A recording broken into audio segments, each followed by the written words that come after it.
mengucap syukur Tuhan pada kesempatan pagi yang indah ini. Kembali Kau telah kumpulkan setiap kami umat Tuhan di tempat ini untuk dapat memuji dan memuliakan nama-Mu. Oleh sebab itu Tuhan, biarlah segala pujian, ucapan syukur dan penyembahan kami ini Bapa naik ke tatamu yang kudus dan senantiasa boleh menyenangkan hati-Mu. Engkau memberkati setiap hamba-hamba-Mu yang telah dan sudah melayani kami melalui pemimpin pujian, worship leader, singer, pemain musik, bahkan untuk yang lainnya juga buat Kau memberkati, terutama umat Tuhan di tempat ini. Engkau memberkati tidak terkecuali. Maka Tuhan, Hamba menyerahkan seluruh umat Tuhan tempat ini ke dalam tangan-Mu. Tutup bungkus setiap kami dengan darah-Mu yang kudus. Sembunyikan kami di belakang salib-Mu. Sebenarnya kami rindu untuk mendengarkan isi hati-Mu Tuhan. Marilah Kau berbicara dalam setiap kehidupan kami, melalui apa yang akan kami dengar, apa yang akan kami baca Tuhan. Biarlah setiap apa yang kami dengar dan kami baca semua itu berasal dari Engkau, sehingga ketika kami mendengarkan firman-Mu, firman-Mu itu boleh masuk di dalam setiap tanah hati kami yang paling subur, dan kelak firman itu boleh bertumbuh, berbuah, berlipat kali ganda, nama Tuhan dipermuliakan. Pribadi hamba serahkan dalam tangan-Mu sepenuhnya Bapa. Hamba hanyalah penyambung daripada lidah-Mu. Oleh sebab itu Tuhan, biarlah Roh Kudus yang berbicara dalam setiap kehidupan hamba-Mu, sehingga apa yang hamba-Mu katakan dan bicarakan semua itu hanya berasal daripada Engkau, bukan oleh karena kepandaian manusia, tapi Roh Kudus yang bekerja di dalamnya. Terima kasih Tuhan. Ini ucapan syukur dan doa kami pagi hari ini. Kami menyerahkan seluruhnya hanya di dalam nama Tuhan Yesus Kristus. Haleluya. Silakan duduk saudara. Shalom. Shalom. Shalom Aleichem. Yesus Masihi.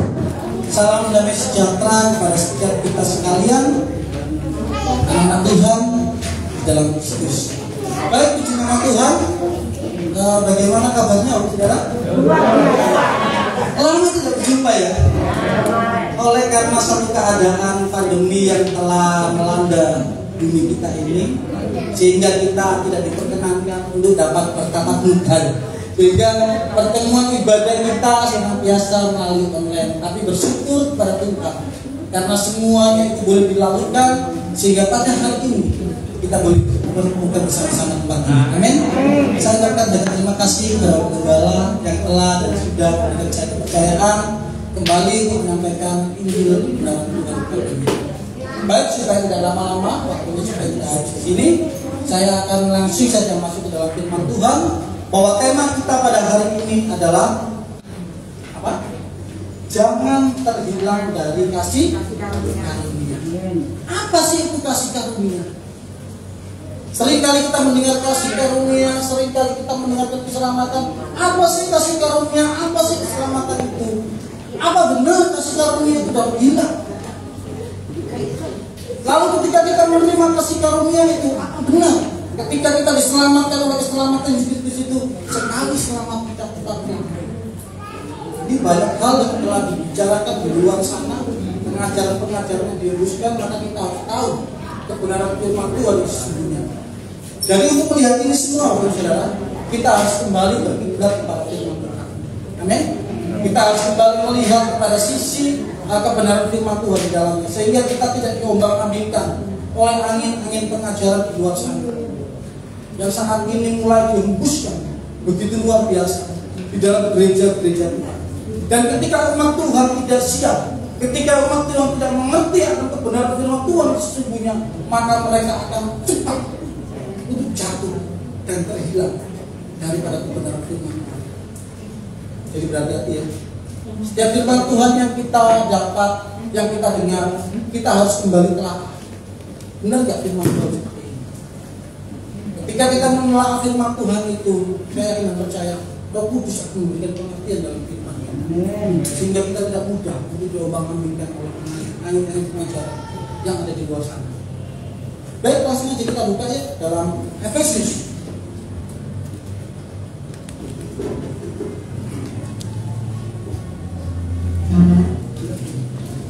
Efesus pasal yang kedua Saudara yang membawa HP bisa lihat di aplikasi HP-nya, yang bawa kitab dan dibuka kitabnya, silakan. Yang nggak bawa, ini ada istilah yang bisa dilihat di depan sini. Sehingga kita bisa merasakan berkat Tuhan yang begitu luar biasa, sama-sama membaca dan memahami firman Tuhan. Amin. Efesus pasal yang kedua, ayat yang pertama sampai dengan yang ke-10. Efesus pasal yang kedua, ayat yang pertama sampai dengan yang ke-10. Sudah ketemu semuanya? Baik, saya akan bacakan. Efesus pasal 2 ayat yang pertama sampai dengan yang ke-10, demikian bunyi firman Tuhan. Semuanya adalah kasih karunia. Kamu dahulu sudah mati karena pelanggaran-pelanggaran dan dosa-dosamu. Kamu hidup di dalamnya karena kamu mengikuti jalan dunia ini. Karena kamu mentaati penguasa kerajaan yang kasar, yaitu roh yang sekarang sedang bekerja di antara orang-orang durhaka. Sebenarnya dahulu kami semua juga terhitung di antara mereka. Ketika kami hidup di dalam hawa nafsu daging dan menuruti kehendak daging dan pikiran kami yang jahat. Pada dasarnya kami adalah orang-orang yang harus dimurkai, sama seperti mereka yang lain. Tetapi Allah yang kaya dengan rahmat, oleh karena kasih-Nya yang besar yang dilimpahkannya kepada kita, telah menghidupkan kita bersama-sama dengan Kristus, sekalipun kita telah mati oleh kesalahan-kesalahan kita. Oleh kasih karunia kamu diselamatkan. Dan di dalam Kristus Yesus Ia telah membangkitkan kita juga dengan Dia di surga, supaya pada masa yang akan datang Ia menunjukkan kepada kita kekayaan kasih karunia yang melimpah-limpah sesuai dengan kebaikan-Nya terhadap kita dalam Kristus Yesus.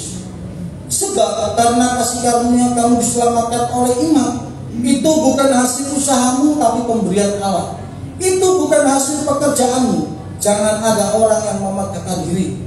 Karena kita ini buatan Allah, diciptakan dalam Kristus Yesus untuk melakukan pekerjaan baik yang dipersiapkan Allah sebelumnya. Ia mau supaya kita hidup. Amin.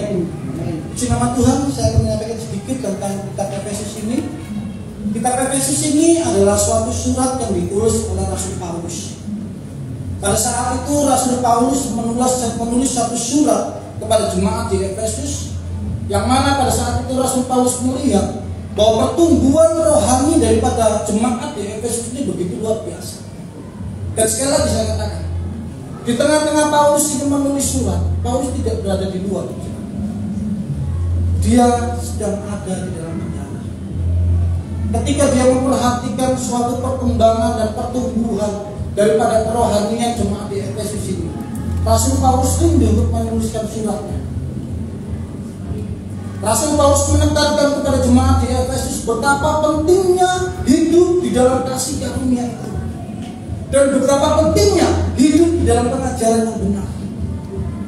Sehingga ketika Rasul Paulus menuliskan kepada jemaat di Efesus ini, ditekankan kembali kepada jemaat di Efesus bahwa kau harus benar-benar hidup di dalam kasih karunia. Ku ingatkan kembali engkau bagaimana kehidupanmu sebelumnya, sebelum kau menerima kasih karunia ini. Rasul Paulus menekankan kepada jemaat di Efesus bagaimana kehidupan manusia sebelum manusia itu menerima kasih karunia. Di ayat yang pertama kita perhatikan baik-baik. Kamu dahulu sudah mati karena pelanggaran dan dosa-dosa. Artinya apa? Mati secara roh. Bagaimana manusia bisa mati di dalam roh? Semua itu ada sejarahnya. Bagaimana dosa masuk pada pertama dalam masuk dalam kehidupan manusia, masuk di dalam dunia ini. Itu yang ini ditekankan oleh Paulus kepada jemaat di Efesus, bahwa kasih karunia itu adalah satu harga yang begitu luar biasa, gratis diberikan, tetapi tidak ada bandingannya dan tidak ada seorang pun yang dapat membeli kasih karunia itu. Amin. Sejarah dosa masuk, itu kita lihat kejadian. Bagaimana sih sejarah dosa itu masuk sehingga manusia itu mati di dalam rohnya? Kejadian pasal 2.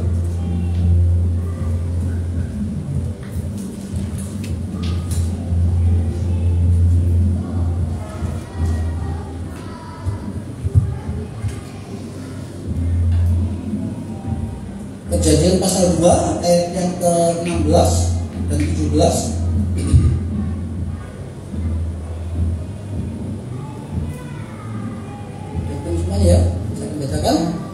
Perjanjian pasal 2 ayat 16 dan 17. Lalu Tuhan Allah memberi perintah ini kepada manusia. Semua pohon dalam taman ini boleh kau makan buahnya dengan bebas. Tetapi pohon pengetahuan tentang yang baik dan yang jahat itu janganlah kau makan buahnya. Sebab pada hari yang kau memakannya pastilah kau akan mati. Nanti kan baik-baik saya akan sedikit menceritakan tentang penciptaan alam semesta ini supaya kita nyambung dengan kitab Efesus tadi. Jadi firman Tuhan ini saling berkaitan satu sama lain, tapi bukan berarti dicomot satu ayat, dua ayat lalu diartikan secara bebas. Jadi ada kaitannya satu sama lain supaya kita tidak mudah untuk mengambil yang salah. Ini kaitannya seperti ini. Pada saat Allah menciptakan langit dan bumi beserta dengan isinya, Allah rindu untuk menciptakan suatu ciptaan yang serupa dengan gambarnya. Untuk apa Allah menciptakan manusia? Untuk menyimpan kasih-kasihnya Allah itu kepada umat manusia. Sehingga ketika umat manusia itu akan diciptakan, Allah mengatur segala sesuatunya. Langit, bumi, dan lain sebagainya, termasuk salah satunya adalah tumbuhan dan pohon-pohon. Dan semuanya itu diciptakan oleh Allah untuk manusia. Dan ketika semuanya itu diciptakan oleh Allah, firman Tuhan mengatakan dalam kitab Kejadian pasal pertama, semuanya itu baik. Dan pada hari yang ke-6 baru Allah mulai menciptakan siapa? Manusia. Ketika semuanya itu telah dipersiapkan oleh Allah, baru Tuhan menciptakan manusia. Lalu manusia ditempatkan di Taman Eden untuk memelihara taman itu. Dan Tuhan berkata, untuk makananmu, hai manusia, Adam dan Hawa itu, aku telah memberikan seluruh pohon-pohonan yang memiliki buah dan biji di dalamnya. Engkau boleh memakannya dengan bebas. Cuma satu syaratnya. Hanya pohon yang berpengetahuan baik dan jahat itu janganlah engkau makan buahnya. Sebab ketika engkau memakan buahnya, tentulah engkau akan mati. Dalam perjalanannya, Bapak Ibu Saudara, dalam perjalanan penciptaan ini, rupa-rupanya manusia ini tidak taat pada aturan yang telah diberikan oleh Tuhan.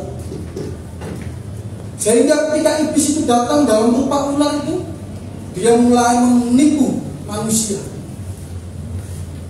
Sehingga manusia itu memakan buah yang terlarang itu. Dan ketika saat itu juga kematian itu terjadi dosa manusia. Amin. Kejadian pasal 2, kita lanjut. Surah pasal yang 3.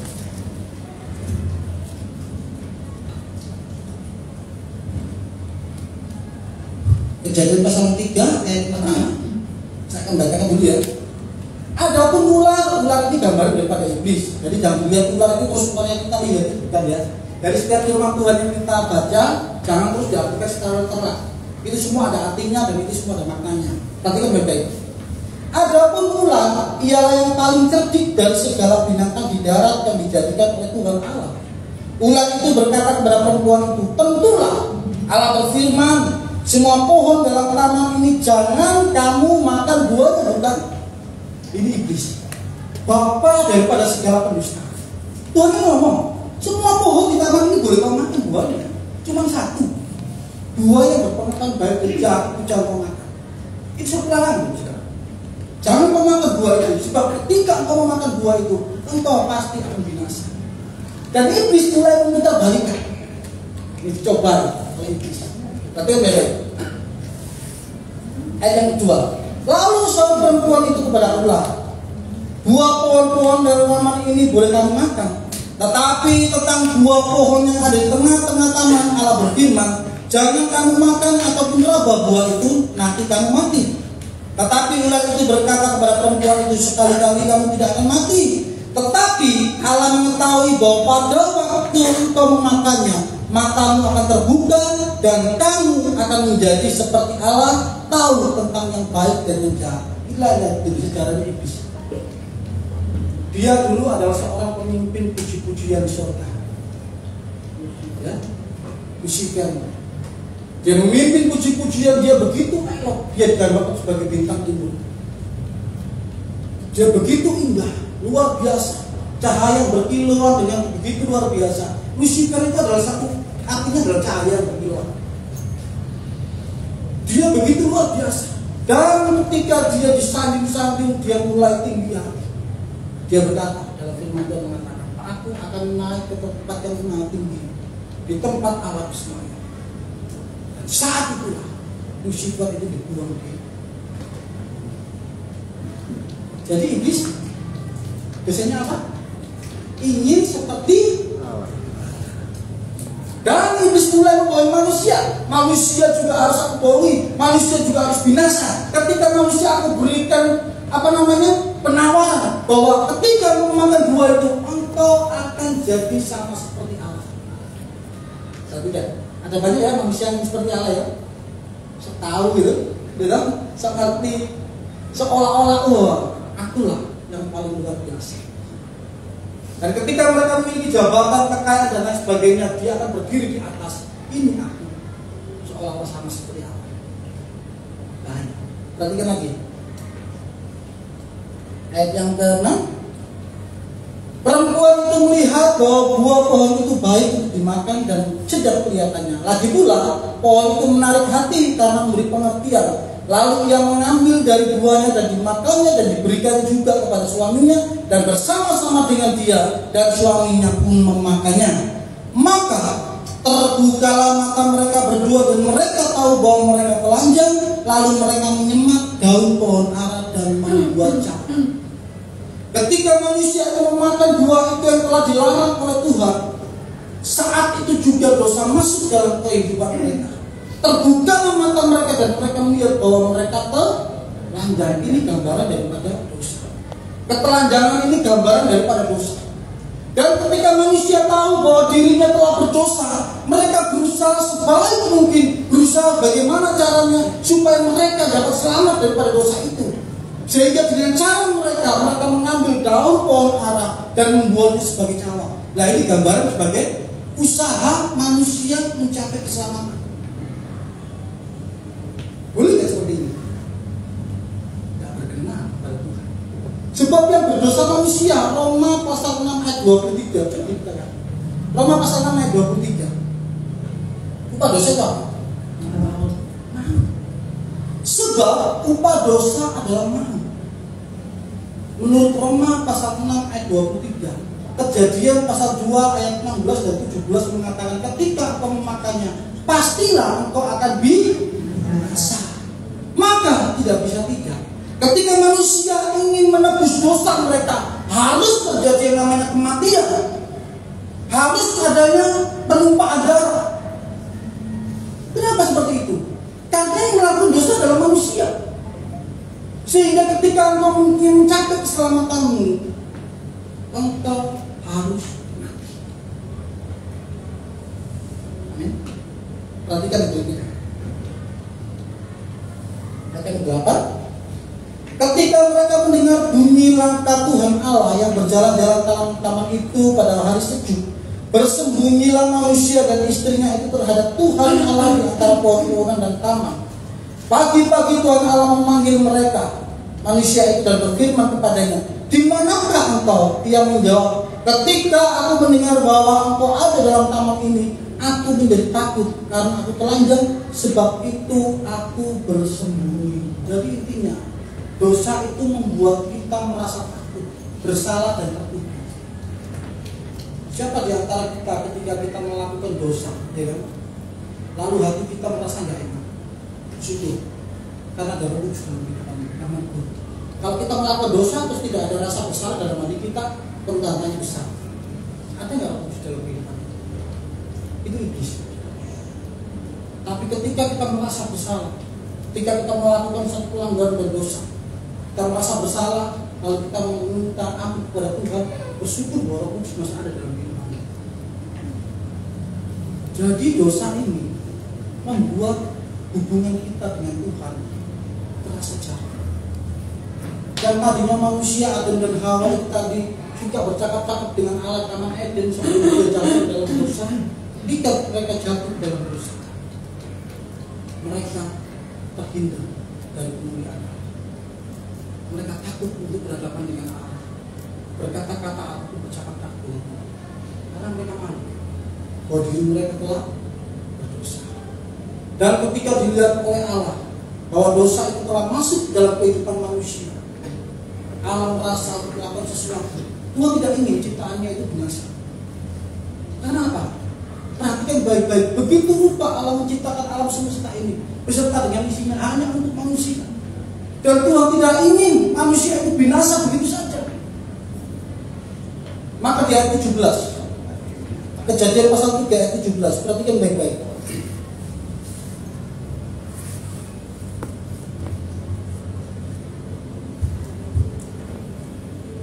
Sorry, ayat 21, Kejadian pasal 3 ayat 21.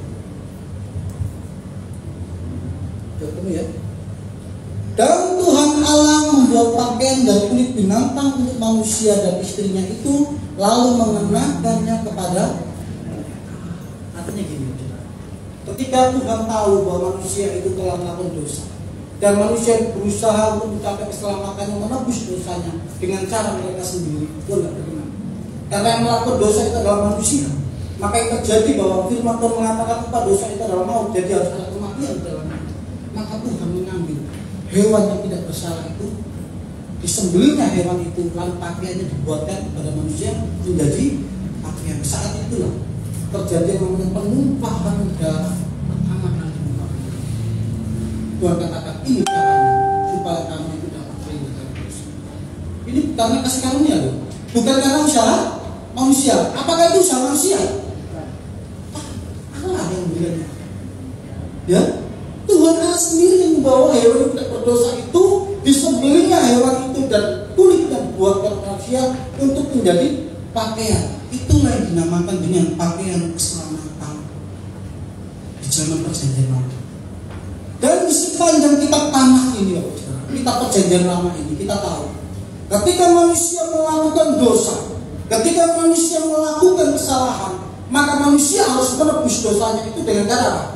Menyembelih kambing, domba, ataupun hewan yang tidak bercacat dan tidak bercela. Dalam kitab Imam dijelaskan begitu rupa tentang aturan-aturan hewan ini. Hewan yang harus kau persembahkan itu adalah hewan yang tidak bercacat dan tidak bercela. Ya, itu harus kamu lakukan. Dan di sepanjang kitab perjanjian lama ini, ketika manusia melakukan salah dan dosa, maka manusia harus melakukan apa? Penyembelihan. Oke, saudara, pertanyaannya sekarang, kira-kira adil nggak kalau manusia disamakan dengan hewan? Nggak adil, nggak sesuai, tidak memuaskan yang namanya murka kepada manusia. Makanya Mazmur mengatakan apa?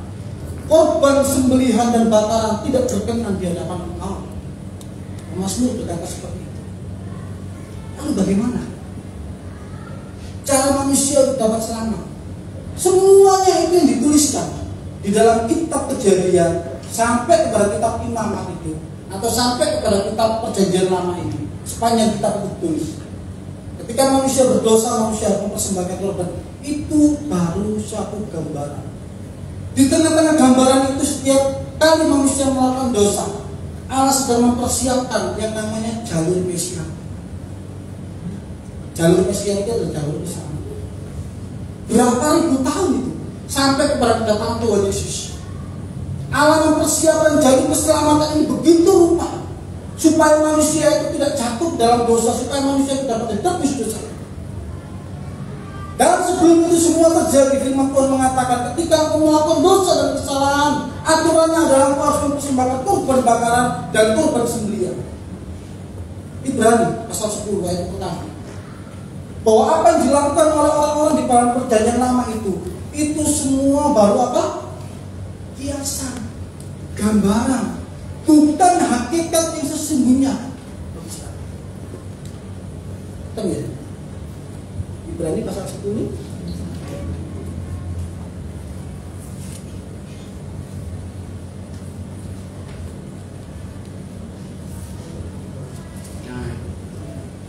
Ibrani pasal 10 ayat pertama.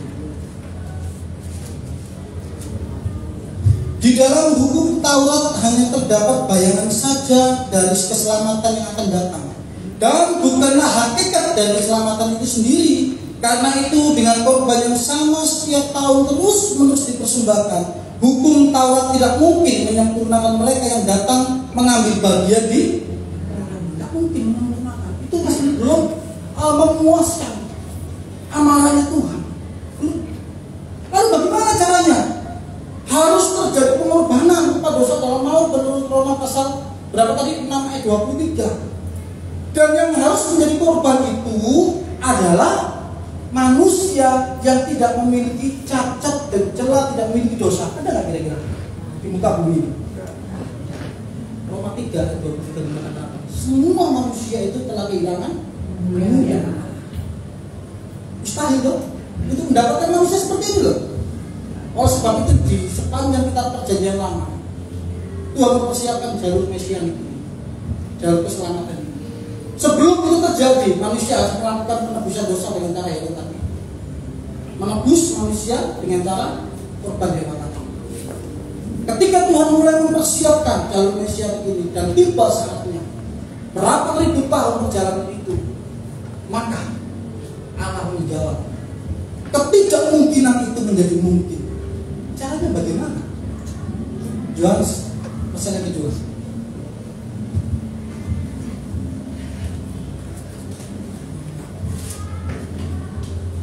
Yohanes pasal yang kedua, ayatnya yang ke Injil Yohanes pasal yang pertama.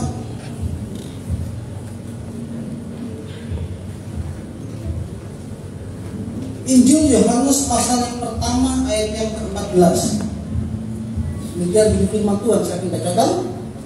Firman itu telah menjadi manusia dan diam di antara kita, dan kita telah melihat kemuliaannya, yaitu kemuliaan yang diberikan kepadanya sebagai anak tunggal Bapa, penuh kasih karunia dan kebenaran. Amin. Ini setelah tiba waktunya bahwa Tuhan itu harus mempersembahkan suatu korban, yaitu Dia sendiri, Allah itu, Sang Firman itu, Sang Logos itu harus turun ke dalam dunia menjadi manusia ciptaan 100%. Bukan berarti Dia tercipta ya. Dia terlihat, terlahir tapi tidak tercipta. Yesus itu bukan efek daripada kalimat Tuhan. Yesus itu bukan efek daripada Sang Firman, tapi Yesus itu adalah Sang Firman itu sendiri. Dia turun ke dalam dunia menjadi manusia 100% manusia. Oleh sebab itu orang luar biasa Tuhan orang Kristen berdoa, ya. Tuhan orang Kristen bisa menangis, bisa lapar, bisa dicobai, bisa apa lagi, bisa mati kan? Kenapa seperti itu? Ya jelas, itu hal yang wajar. Karena Allah yang dalam rupa manusia itu harus mengalami yang namanya apa? Penderitaan daripada kedagingan manusia. Perhatikan ini baik-baik. Ketika Allah itu telah turun dalam dunia menjadi manusia, itu adalah suatu tanda bahwa keselamatan umat manusia dunia ini sudah dekat. Nah, ketika keselamatan ini datang, firman Tuhan itu turun ke dalam dunia menjadi manusia, Dia harus melakukan penebusan dosa dengan cara apa? Mati di atas kayu salib, bangkit pada hari yang ketiga dan naik di surga. Itulah yang diselamatkan dengan kasih karunia dan keselamatan. Nah, kasih karunia dan keselamatan ini bisa hilang nggak? Bisa hilang nggak? Bisa. Bisa? Ya nggak bisa, saudara. Kasih karunia dan keselamatan ini tidak bisa hilang. Kenapa? Sudah terjadi. Ya, inilah yang harus kita tahu. Itu sudah terjadi. Keselamatan itu sudah terjadi. Kasih karunia itu sudah terjadi. Apa sih filosofinya seperti itu? Gambarannya itu, Yesus turun ke dalam dunia menjadi manusia, mati di atas kayu salib untuk melawan penebusan, bangkit pada hari yang ketiga dan naik di surga. Itu sudah tidak bisa hilang. Kenapa? Sudah terjadi. Itulah keselamatan itu. Lalu apa yang bisa hilang dari kasih karunia ini? Kasih karunia bisa hilang ya? Apa yang bisa hilang kira-kira? Apa? Manusianya. Manusia kita ini yang bisa terhilang dari kasih karunia. Nah, ini harus dibedakan. Makanya bahaya kalau ada orang ngomong sekali selamat tetap selamat. Tunggu dulu bro, kita lihat dulu bagaimana ceritanya. Pak, aku sudah dibaptis, menerima Tuhan Yesus sebagai Tuhan dan Juru Selamatku, maka artinya saya telah melihat keselamatan itu, ya kan? Apakah setelah itu saya akan selamat? Tunggu dulu. Ada perjalanan untuk mencapai keselamatan itu. Keselamatan itu baru berupa biji yang kita terima itu. Ini harus bertumbuh, saudara. Apa yang dapat bisa menghilangkan keselamatan itu dari kehidupan manusia? Galatia pasal 5 ayat 19. Coba kita lihat. Galatia pasal 5 ayat 19.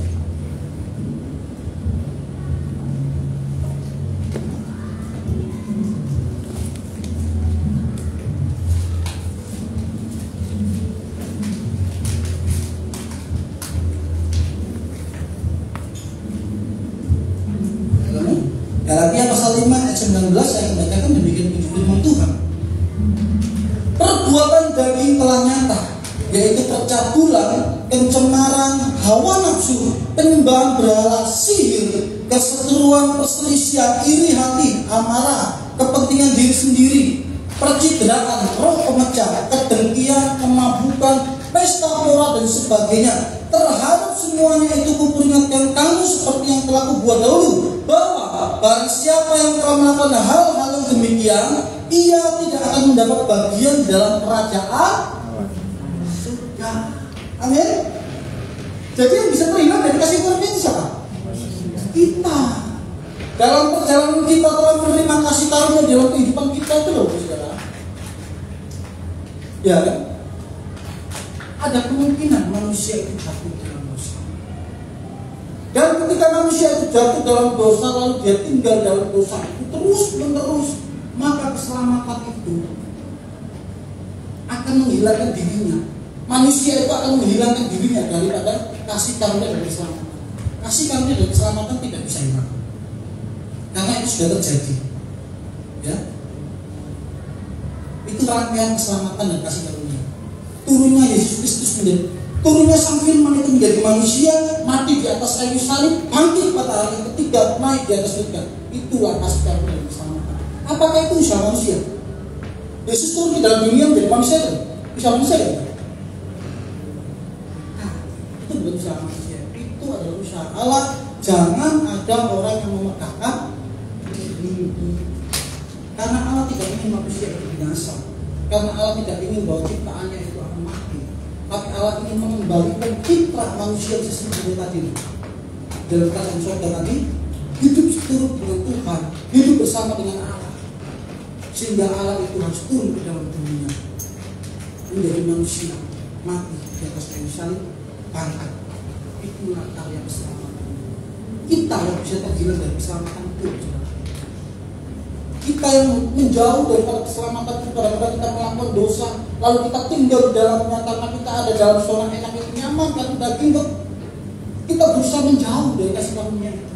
Firman Tuhan mengatakan apa kepada dan Allah? Adam, di manakah engkau? Ini bentuk tangisan daripada Allah. Sama seperti kita. Jemaat kasih karunia, di mana engkau? Ketika kita melakukan salah dan dosa, Tuhan memanggil kita. Begitu luar biasanya Allah itu ingin menyelamatkan kita. Maka saya tekankan kepada setiap kita tempat ini, jangan engkau terhilang daripada kasih karunia. Pegang terus keselamatan sampai Tuhan Yesus datang kali kedua menjemput kita masuk dalam kerajaan surga. Amin. Ketika kau masuk dalam dosa, cepat bertobat, pergi daripada dosa itu. Ingat, engkau sudah ditebus dengan darah yang mahal. Lalu saya ngomong, dia itu kan Allah, dia itu Tuhan yang menciptakan langit dan bumi. Kenapa Tuhan dan Allah itu tidak hanya dekat saja? Manusia telah diselamatkan. Hari ini aku memberikan pengampunan kepadamu, engkau diselamatkan. Bisa nggak Allah melakukan itu? Bisa nggak? Bisa. Allah itu maha kuasa, bisa nggak? Bisa. Tapi bagaimana dengan keadilan Allah? Nah, ini pertanyaan. Kalau begitu, Allah itu tidak maha adil loh. Allah kan maha adil loh. Kita perlu lihat sifat Allah ini yang saling bertentangan ini. Sifat Allah itu mempunyai dua sifat, kasih dan adil. Sifat kasihnya Allah itu berusaha untuk menutupi dosa manusia sebesar apapun dosa itu. Tuhan rindu untuk menyelamatkan umat manusia dengan cara mengasihi, karena sifatnya yang kasih tadi. Sebesar apapun dosa manusia itu harus diampuni. Tetapi sifat keadilan Allah berkehendak dosa sekecil apapun dari manusia itu harus dihukum. Bertentangan dong? Bagaimana caranya? Ya, tadi yang menjembatani siapa? Yesus Kristus. Oleh sebab itu Tuhan Yesus berkata apa? Di dalam Yohanes pasal 14 ayat yang ke-6. Akulah jalan dan kebenaran dan hidup. Tidak ada seorang pun yang datang kepada Bapa jika tidak melalui. Oleh sebab itu mengapa manusia itu membutuhkan Allah yang memiliki dua kodrat ini? Yesus itu memiliki dua kodrat. Kodrat yang pertama dia adalah ilahi sebagai Allah itu sendiri. Kodrat yang kedua dia turun ke dalam dunia tadi loh, manusia 100%. Secara insani dia adalah manusia 100%. Dan manusia membutuhkan Allah yang memiliki dua kodrat itu. Kenapa? Yang pertama, sebagai ilahi yaitu Allah, untuk dapat mengampuni dosa, ya kan? Dan untuk mengampuni dosa itu harus ada harga yang harus dibayar. Apa itu? Penebusan dosa. Maka Yesus turun ke dalam dunia menjadi manusia. Allah itu turun ke dalam dunia, Sang Firman itu turun ke dalam dunia menjadi manusia. Sebagai apa? Sebagai penebus dosa. Allah seperti ini yang dibutuhkan oleh umat manusia. Amin. Maka ketika engkau tinggal diam di dalamnya dan memiliki Allah seperti ini, Yesus sebagai Tuhan dan Allah, di situ engkau harus mengucap syukur. Kenapa? Karena Allah yang mengampuni dosa itu bukan hanya mengampuni, tetapi juga apa? Menebus dosa. Itu artinya, kenapa Yesus Kristus disebut sebagai Tuhan dan Allah? Sebelum keberadaannya dia sebagai manusia di muka bumi, dia adalah Sang Firman Tuhan. Dan ketika dia turun ke dalam dunia sebagai manusia, dia 100% Allah. Allah itu, Tuhan Allah itu yang kita kenal dengan nama Yesus. Amin ya, luar biasa ya. Tuhan kita itu tidak ada kitab yang sempurna seperti kitab kita, yang memiliki dokumen sejarah ribuan tahun yang sama seperti yang dimiliki kita. Agama itu tidak pernah. Itu dasar daripada iman Kristen. Jadi iman Kristen itu bukan hanya percaya saja, aku percaya Yesus sebagai Tuhan dan Juru Selamatku, tetapi itu tidak melakukan. Maka firman Tuhan mengatakan apa? Iman tanpa perbuatan itu mati. Sama seperti itu bukan atau itu mati. Maka ketika kita menerima kasih karunia dan keselamatan dari Tuhan Yesus Kristus ini, maka kita juga harus melakukan apa? Perbuatan baik. Bukan perbuatan baik yang menyelamatkan kita. Perbuatan baik itu efek daripada kasih karunia. Perbuatan baik itu efek daripada kasih karunia. Kalau ada manusia yang ingin melakukan perbuatan baik untuk masuk surga, firman Tuhan mengatakan di dalam kitab Kejadian, saat manusia itu merasa bahwa dirinya itu berdosa, telanjang, dia berusaha untuk mengambil daun pohon ara. Firman Tuhan mengatakan apa? Tidak seperti itu caranya. Jadi bukan oleh karena perbuatan manusia, oleh perbuatan baik itu enggak, tapi oleh karena kasih karunia. Kasih karunia itu tidak bisa hilang. Yang bisa hilang itu apa? Kita bisa terhilang dari kasih karunia. Bisa dibedakan ya? Jadi tidak ada pertentangan firman Tuhan itu. Yakobus juga berkata seperti ini, Paulus juga berkata seperti ini. Lah itu ada pertentangan ya? Enggak. Cara mereka yang melihat itulah yang ngerti loh saudara. Karena apa? Karena tidak membaca dari konteksnya dari awal sampai akhir, sehingga mereka asal comot ayat ini, asal comot ayat itu, sehingga terjadi yang namanya penyesatan. Sekali selamat tetap selamat. Orang Kristen ketika menerima Yesus Kristus sebagai Tuhan dan Juru Selamat, dia pasti akan selamat. Oh, kalau bisa seperti itu dong. Bagaimana dengan Galatia pasal yang kelima tadi? Ya kan? Bagaimana diucapkan oleh Rasul Paulus di dalam Efesus pasal 2 tadi? Nggak bisa seperti itu. Baik Paulus ataupun Yakobus sama-sama berkata bahwa kasih karunia itu harus disertai dengan perbuatan. Amin ya. Jadi perbuatan baik itu efek daripada kasih karunia. Ketika kita menerima kasih karunia itu, maka sekarang tidak langsung kita akan memiliki yang namanya perbuatan baik. Dan kita harus melakukan perbuatan baik itu karena kita sudah tebus. Kita memiliki dosa tadi loh. Terganti kan dosa kita. Kita memiliki dosa tadi, kita adalah hutang, hutang darah. Itu harus ditebus, saudara. Ingat perumpamaan Tuhan Yesus dalam Matius pasal 18 tentang seorang raja yang menagih hutang. Coba buka ya. Enggak apa-apa ya. Matius pasal 18 ya. Supaya clear ya. Itu loh gambaran kasih karunia ini.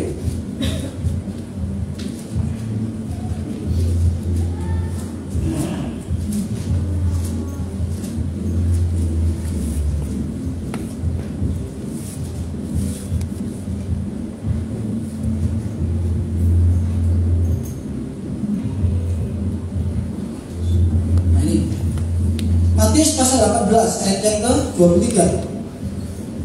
Matius pasal 18 ayat yang ke-23.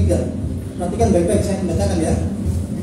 Sebab hal kerajaan surga seumpama seorang raja yang hendak mengadakan perhitungan dengan hamba-hambanya. Setelah ia memulai mengadakan perhitungan itu, dihadapkanlah kepadanya seorang yang berhutang 10.000 talenta. Tetapi karena orang itu tidak mampu melunaskan hutangnya, raja itu memerintahkan kepada supaya ia dijual serta dengan anak istrinya dan segala miliknya untuk membayar hutangnya. Maka sujudlah hamba itu menyembah dia, katanya, sabarlah dahulu, segala hutangku itu akan kulunaskan. Lalu tergeraklah hati raja itu oleh belas kasihan akan hamba itu, sehingga ia membebaskan dan menghapuskan hutangnya. Tetapi ketika hamba itu keluar, ia bertemu dengan seorang hamba lain yang berhutang 100 dinar kepadanya. Ia menangkap dan mencekik kawannya itu,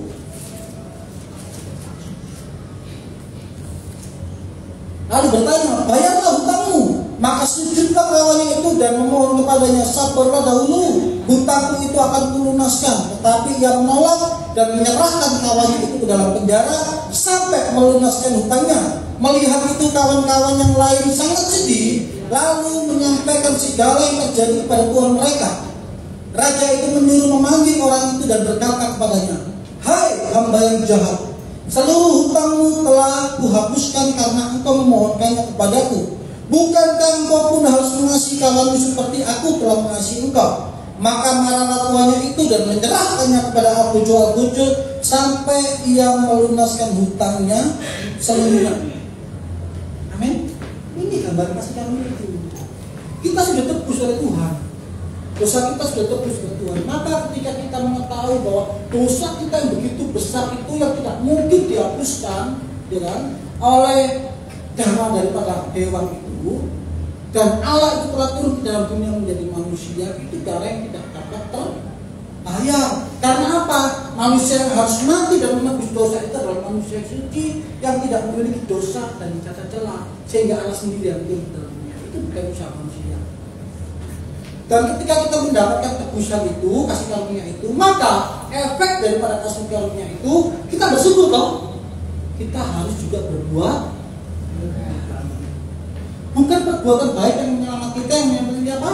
Kasih karunia. Gitu loh efeknya. Paham ya? Jadi perbuatan baik itu efek daripada kasih karunia. Bapak Ibu Saudara, kasih karunia yang telah kita terima ini, itu baru berupa biji. Ingat perumpamaan Tuhan tentang biji yang diberikan di tabur tengah jalan itu. Itu kasih karunia. Tuhan telah turun ke dalam dunia menjadi manusia tebusan, menjadi penebus dosa manusia. Dia datang kepada kita, kita menerimanya. Kita baru menerimanya sebagai biji. Dan biji ini harus bertumbuh. Bagaimana caranya biji ini bertumbuh? Kita harus memelihara. Amin. Kita harus memelihara biji ini supaya biji ini terus bertumbuh. Hal kerajaan surga itu seumpama orang yang sedang menabur taburkan biji. Yaitu firman Tuhan tadi. Siapa firman Tuhan itu? Yesus Kristus, sang kalimat Tuhan, sang logos sendiri ditaburkan kepada kita. Kita terima dia. Biji itu kita terima, maka kita pelihara. Dengan cara bagaimana? Ya tadi, efek daripada keselamatan. Kita harus pelihara, kita harus sirami, kita harus terus hidup di dalamnya supaya biji ini bertumbuh, berbuah, berlipat kali ganda. Bukan hanya bertumbuh saja. Kalau Bapak Ibu bisa bertumbuh saja menjadi rindang, terus apa namanya? Tinggi, rindang, daunnya begitu lebat, tapi tidak memiliki buah, kemudian makan apa? Kapak sudah tersedia bagi pohon yang tidak dapat memiliki buah. Siapa itu? Orang yang memiliki kehidupan rohani begitu luar biasa. Seolah-olah rohani dalam kehidupannya. Apa saja yang dilakukan dia, selalu firman Tuhan dikatakan. Apa bedanya dengan orang Taurat? Tapi dia tidak melakukan kebenaran firman Tuhan. Sehingga apa? Dia tidak bagaimana supaya kita hidup berbuah? Maka kita harus menghidupkan hidup kita dalam Kristus. Galatia pasal 5 ayat 19 kembali lagi. Galatia pasal 5 ayat 19.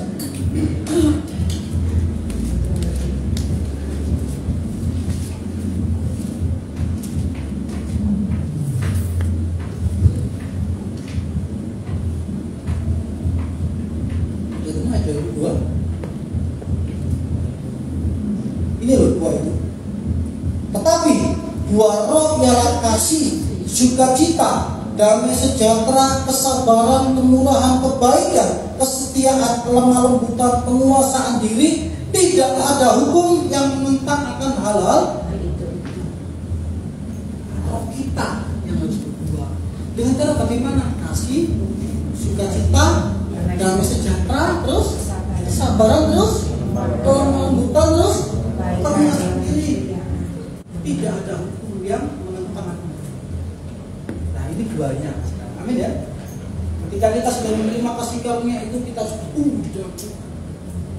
Bukan hanya sehat daunnya saja, tapi kita juga harus memiliki buah di dalamnya. Apa yang kasih, sukacita, sehingga kita dilakukan di luar itu orang Kristen selalu senyum, selalu mengasihi.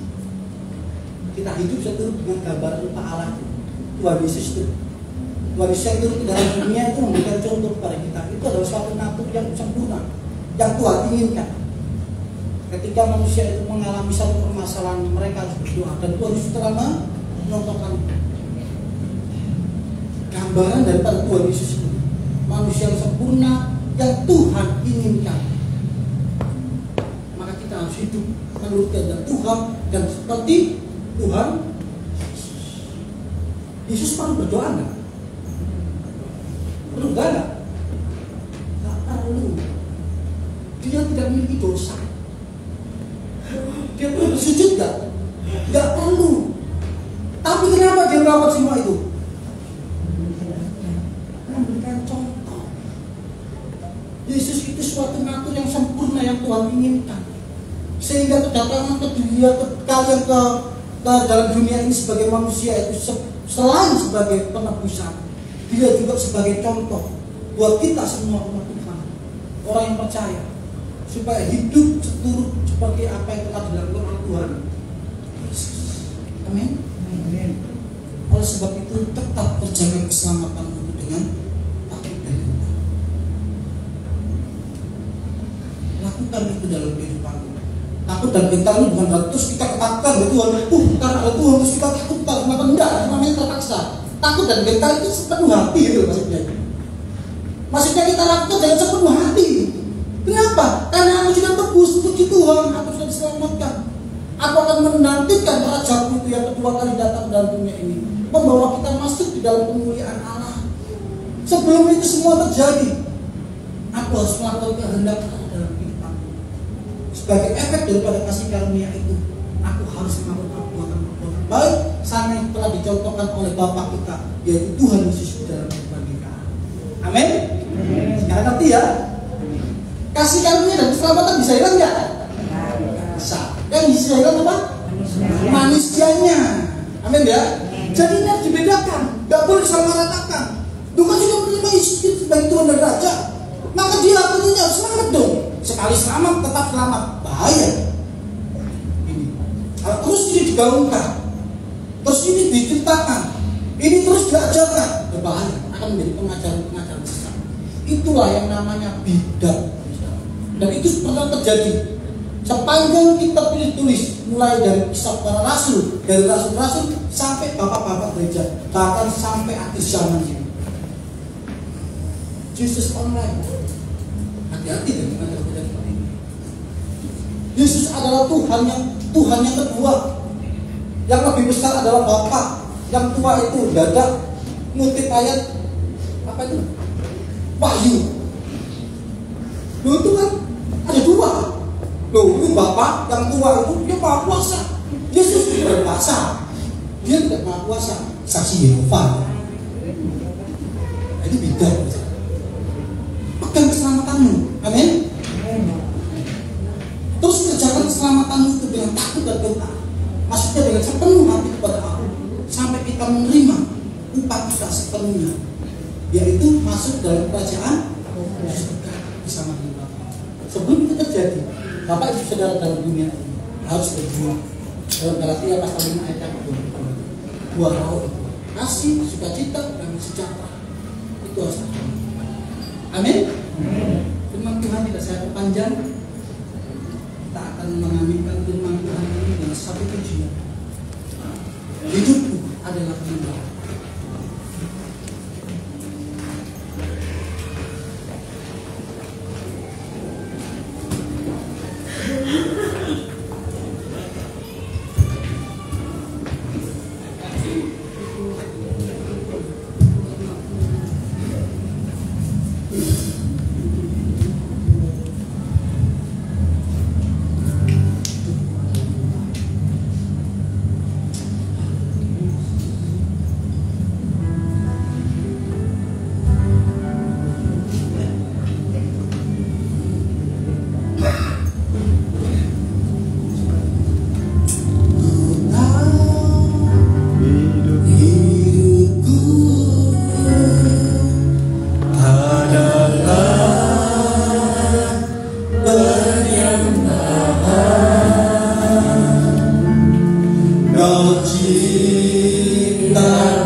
dan kasih yang telah melimpahkan dalam kehidupan kami.